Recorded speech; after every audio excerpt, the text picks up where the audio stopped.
of changes that have happened along the way, along the landscape, the NFL is constantly changing as far as coaching goes, especially this time of year.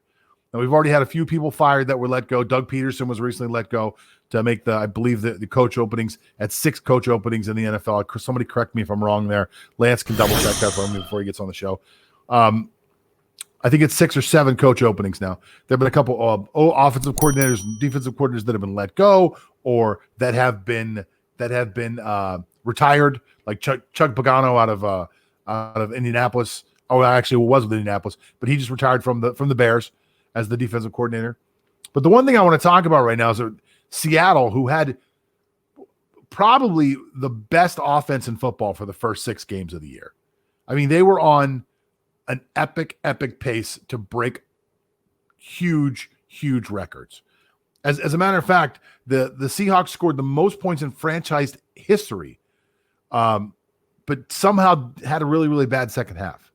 People kind of figured out what they were doing. So you look at Brian Schottenheimer, who was the offensive coordinator there, who worked for Pete Carroll. And Carroll hired Schottenheimer to come in and kind of fix a broken run game. For 2 years, he did that. Seattle had a great run game, 2017, 2018, parts of 2019. 2020 comes in, and for the first half of the season, no one in football throws the ball more than Seattle. And for the first 6 games, they have tremendous success. But teams start to figure out what's happening, and they make adjustments. And like most teams, Seattle became predictable, and that predictability led to a lot of turnovers. So Russell Wilson went from being the guy who's out there saying, let Russ cook, and, throwing more touchdowns than anybody'd seen in the first 6 games of the year, to a guy that finished, I think, 3rd or 4th in touchdowns for the year. Still had a great year, but was unable to keep up that record pace. People in the NFL were smart. People in the NFL go back and look at film. People in the NFL find tendencies.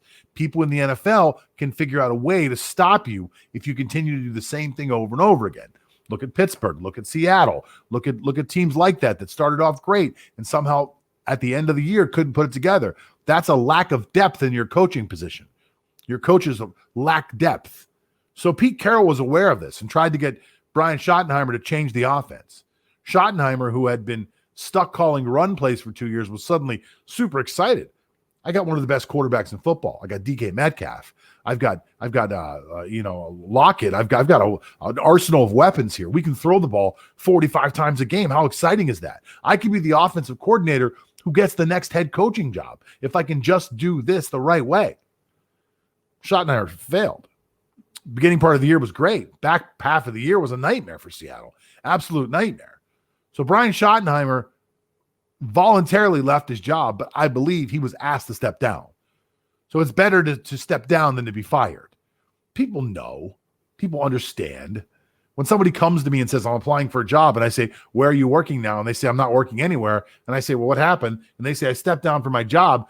You stepped down because it was either so miserable you couldn't take it anymore, or maybe you're independently wealthy and you didn't need the job, or lastly, you were probably going to get fired and figured, I will leave first. Like, she's not breaking up with me. I'm breaking up with her. And I think that's kind of what happened here in Seattle. And I hate to see it happen because it's going to be tough to find an offensive coordinator that's going to jive with Russell Wilson the way Brian Schottenheimer did. Russell Wilson basically wrote a love letter to Brian Schottenheimer on his Instagram or his Twitter. I can't remember where I saw it, but it was incredible. The amount of love that you can feel that he had given him. Like, Brian, I want to wish you all the luck in the world. I hope things work out for you. And it's a shameful thing that happens when, I don't want to say it's shameful, but it's definitely something that's hard to see when you see a quarterback and an offensive coordinator have that type of relationship, and then they lose that type of relationship. But sometimes it's the best thing for the growth of the quarterback. Again, I always tell people, I'm a Steeler fan. Ben Roethlisberger had a few pets that he kind of kept as offensive coordinators. Bruce Arians was one of them. Arians in Pittsburgh would have gotten Roethlisberger killed. It would have been the end of his career if Arians would have stayed there, because Ben would have continued to get sacked 60 times a year. It would have just continued to happen between Ben's propensity to hang on the ball and Arians' propensity to say, hang on to the ball until you can get rid of the ball. Ben would have never made it to 37.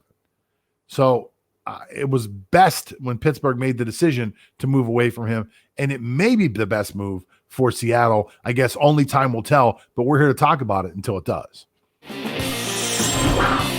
Touchdown!